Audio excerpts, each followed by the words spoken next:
Sebelum kalian melanjutkan video ini, jangan lupa like, komen, subscribe, dan aktifkan loncengnya.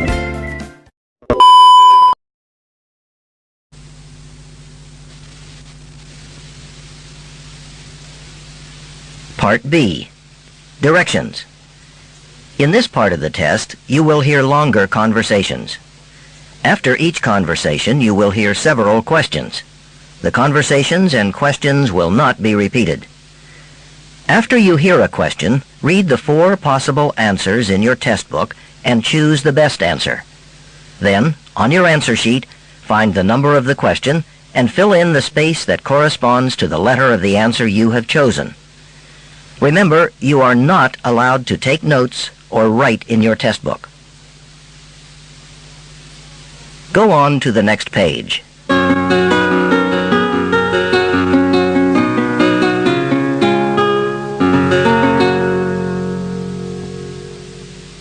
Now we will begin Part B with the first conversation.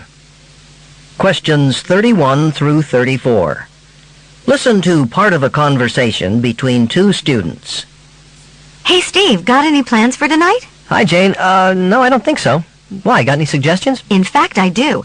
I just got 2 tickets to the opening of an exhibit of reprints by Julia Margaret Cameron. I would have mentioned it earlier, but I was on a waiting list for these tickets, and I wasn't sure I'd even get them. An exhibit, huh? I like such things. But I don't know who Julia... Margaret Cameron. She was a photographer in the 1800s. She's interesting to art historians in general, and students of photography in particular, because she, how should I say, changed the aesthetics of photography. What do you mean?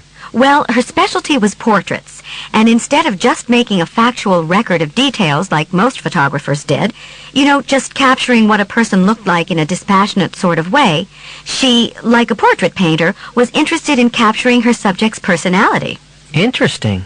How did she do that? She invented a number of techniques that affected the picture. Like one of the things she did was blur images slightly by using a soft focus on the subject. That's pretty common now. Yeah, I've seen that.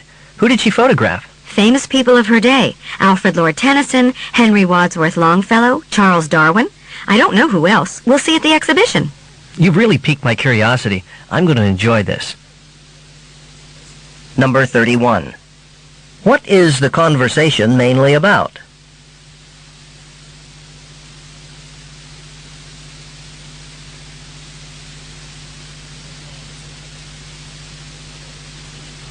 Number 32. What did Julia Margaret Cameron emphasize in her portraits?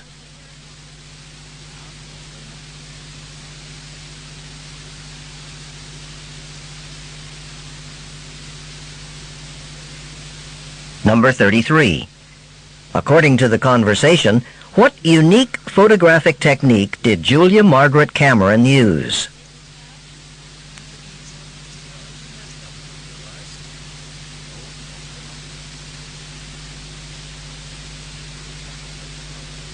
Number 34.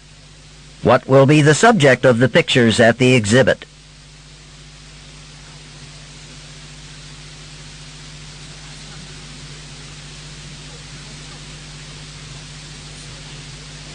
Questions 35 through 38. Listen to a conversation between 2 students. Do you want to go to the movies with us on Saturday? Thanks, but I have to start my research project. I'm taking that same anthropology course you took with Professor Grady. The one on ethnographic interviewing?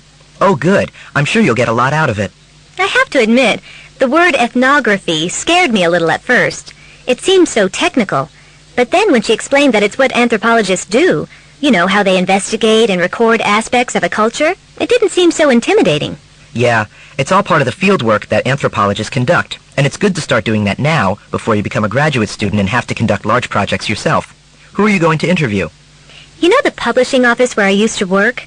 Vivian, the woman I worked for, she's been the manager there for over 30 years and has seen a lot of changes in the industry. I thought I'd start out by interviewing her about how the people in the office interact with each other and with outside clients. Isn't it funny how we used to think that anthropologists only studied foreign cultures and had to travel halfway across the world to do it? The best part of that course is that it shows you that ethnographic research can also be done on familiar ground. Yeah, I got the idea for my project from reading Robert Marshall's study of office life. and I realized I already had some background in that. So far, I'm really enjoying this course. Number 35. What is the conversation mainly about?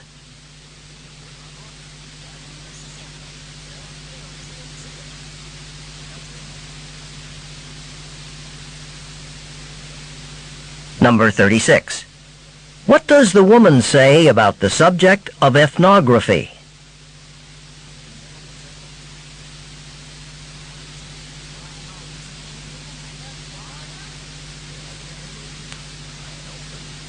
Number 37.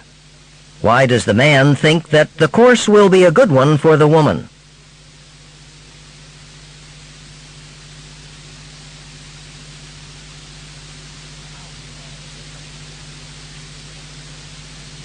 Number 38. Who is the first person the woman will interview?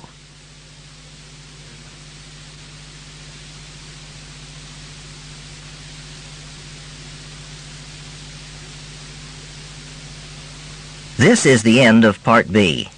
Go on to the next page.